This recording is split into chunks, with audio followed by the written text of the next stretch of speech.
Folks, it's time we retire the "don't you guys have phones" meme. Because after the latest update in the Play Store for Diablo Immortal, the new meme is, "don't you guys have better phones?"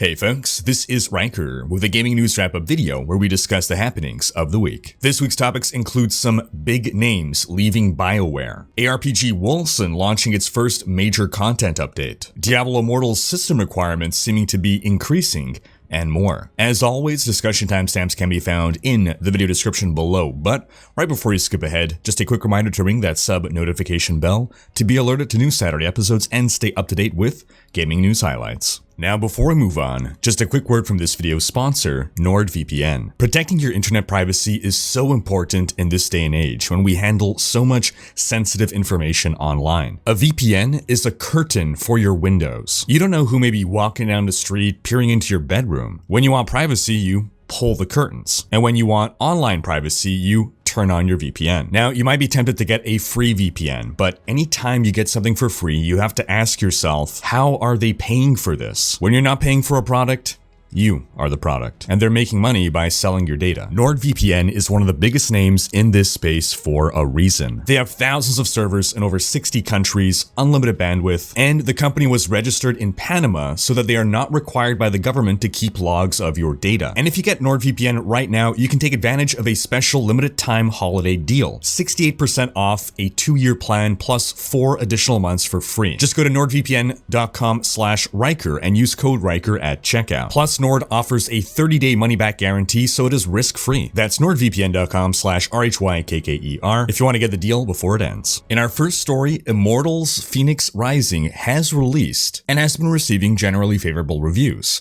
I'm seeing about an 8 out of 10 on average. The game is available on PC and console. It's a single-player third-person action-adventure game in an open-world setting inspired by Greek mythology, and seems to be a mixture of the gameplay of Assassin's Creed Odyssey, Breath of the Wild, and the humor and art direction of a Torchlight game. For any of you folks who've played the game, I turn the question to you. What are your thoughts? On to some big and unfortunate news for Bioware. Casey Hudson and Mark Darrah have announced on the same day that they are leaving the company. These are significant names, and this has significant implications for not only the future of Bioware, but also Dragon Age 4 and even future Mass Effect games. Both these individuals put out public messages. In his blog post, Casey Hudson stated, quote, "And now, after nearly 20 years of work at Bioware, I've made the decision to retire from the studio and make way for the next generation of studio leaders. When I became studio general manager a little over 3 years ago, our goal as a leadership team was to position our people and projects for long-term success. Now, as Bioware celebrates its 25th anniversary, the studio is poised for an exciting new era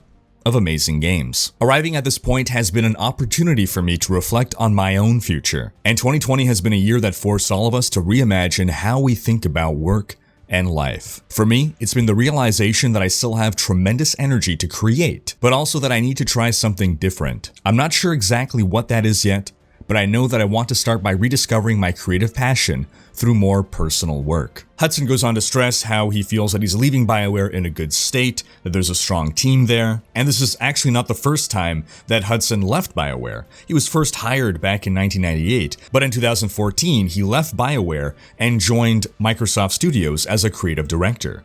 He then rejoined Bioware in 2017, and now 3 years later he's leaving again. Now, in general, what you see in these gaming companies that become big and successful is that people that start off as very creative types, actual game developers, end up rising and rising and rising, and when they get to a point where they're in more managerial roles, they're not doing much creating themselves anymore. The culture of the studio changes.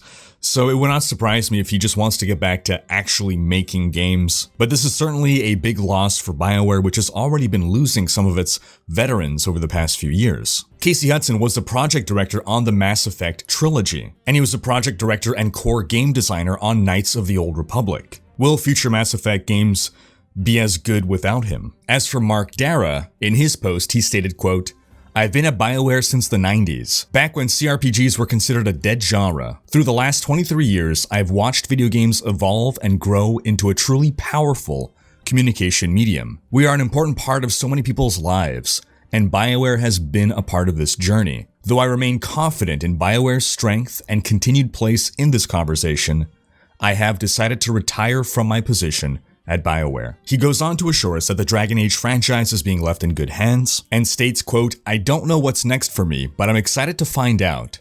Just as I'm excited to find out what Dragon Age now becomes." Mark Darrah was another important name in Bioware, particularly for the Dragon Age franchise. He was the executive vice president for the Dragon Age franchise, and he was a lead programmer on Baldur's Gate 2 and Jade Empire. Now, given that both of these individuals left at the same time, and in each of their messages they also praised the other, it wouldn't surprise me if these two are leaving to create a studio together. Of course, if that's the plan, they can't outright state that at present. You know, it's a little rude in your goodbye message posted on your company blog to say, hey, check out our new company. But give it 6 months or a year, I wouldn't be surprised to hear that they're starting a new studio. Now, in her own message, Laura Meal, Electronic Arts Chief Studios Officer, stated, quote, "I'm also excited to announce Christian Daly, who joined Bioware from Blizzard, will be leading our Dragon Age project currently in development." So it appears that they had a replacement immediately for Mark. Christian Daly is the studio director of Bioware Austin, and he was the franchise development director of Anthem Live Service. But Laura Meal goes on to say, quote, "The search for a new GM is underway, and we are already talking to some great people." So this suggests that they didn't have a plan already in place to replace Casey Hudson. Does this mean that his departure was unexpected? Does it mean he's not sticking around long enough to have a replacement in place and ready for Bioware? We don't know exactly, but this is certainly a sad day for Bioware. Hopefully, Dragon Age and Mass Effect can continue to live up to their legacy, but it's going to be challenging now. On to some action RPG news. Starting with Wolcen. The game's first content update has launched. The devs are calling these Chronicles. So Chronicle 1 Bloodtrail is now live. It introduces some new content as well as pretty much a complete overhaul of the game's balance.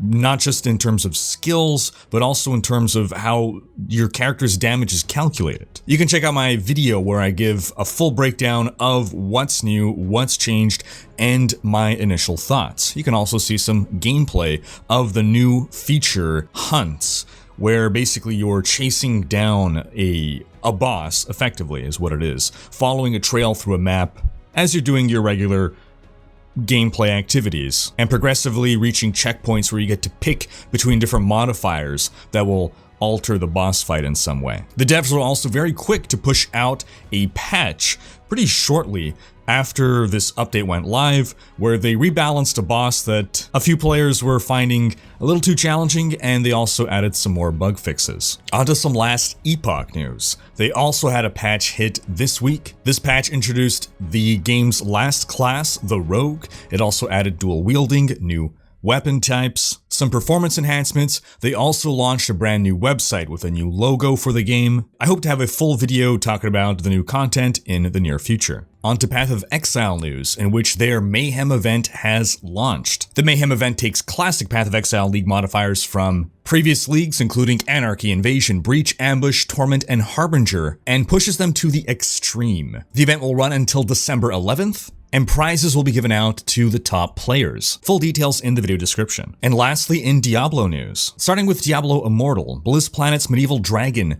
noticed that there was an update in the Google Play Store for Diablo Immortal. This happened on December 3rd, and following this update, many future players began to complain that while they had the app pre-registered, a message had been added to them stating, quote, "Your device isn't compatible with this version." So if on your phone you go to the Diablo Immortal page and you are pre-registered already, if you see the option to unregister, then you're fine. But for some people, instead of seeing an option to unregister, they're seeing just that message: your device isn't compatible with this version. Now, we don't have more information on what exactly is going on here, but from appearances, it seems as though perhaps there was some update and now older devices are no longer being supported. Or maybe not older, but certain devices. This does also potentially mean that Blizzard pushed through an update and they're thus getting ready for a external beta. Onto some Diablo 2 news. Popular Diablo 2 streamer and all-around great guy Mr. Llama has teamed up with Arena.gl to host a Diablo 2 community event. And throughout this event, over $10,000 worth of prizes will be given out in the form of computers and accessories. The event will see 12 Diablo streamers fielding teams that will be pulled from the community, with sign-up sheets expected to go out throughout the week. The event will take place on December 11th, 12th, and 13th, and will entail a variety of competitions, including dueling, speedrunning, leveling competitions, and even some silly gimmicky events as well. Some of these events will take place in vanilla Diablo 2, others will take place in the Project Diablo 2 mod. Every winning group will receive a prize, with the team leader of a given team receiving a laptop to give away to their community. And every day during this 3-day event, there will be a full gaming rig given away to random lucky viewers. For full details on the event, check out the link in the video description below. In other Diablo 2 news, Carbot Animations released Diablo 2 Episode 10. Do check that out if you haven't. And lastly, in Diablo community news, Star Nacho shared this image of her Oriel cosplay. And when people complained about it being photoshopped, she shared this video which shows that those wings are glowing naturally. It is not a Photoshop filter. And that's gonna wrap up this week's video. But do be sure to have checked out last week's video, in which we discuss how, for a short time, Diablo 4 appeared on the Battle.net launcher as an encrypted but downloadable game. Thanks for watching. Special thanks to my Twitch, Patreon, and YouTube supporters for making these videos possible. If you like what you see on this channel and want to support the creation of more content, you can consider pledging on YouTube or Patreon and unlocking behind-the-scenes content, monthly virtual hangouts, and more. If you enjoyed this video, please share it. Check out these other videos and subscribe to join Rhykker's Raiders for more gaming content.